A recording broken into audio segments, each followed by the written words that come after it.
Thank you, Presiding Officer. New analysis by the International Monetary Fund has found that the UK is set to be the only major economy to shrink in 2023, with all other developed nations experiencing growth. Even sanction-hit Russia. This, on top of everything else, will severely impact on devolved nations and our responsibilities. Why does the First Minister think that the UK is performing so poorly compared to other economies? Could it be the perfect storm of Westminster economic incompetence and a disastrous Brexit that Scotland didn't vote for? First Minister. Natalie Don is absolutely right, and again there is real discomfort, perhaps not surprisingly, from the Tory branches.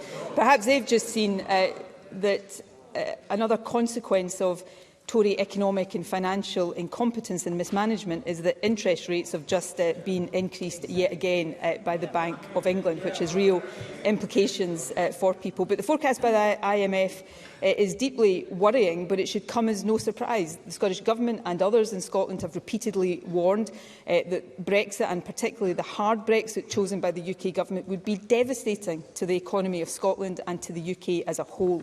The economic impacts are already being felt.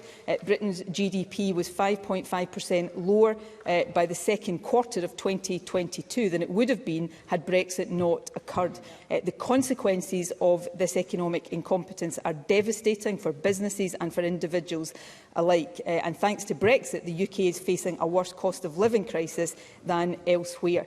Briefly, First Minister. That's the reality, and I think it's time that the UK Government and indeed the main opposition at UK level woke up to that fact and abandoned the disaster that has been Brexit.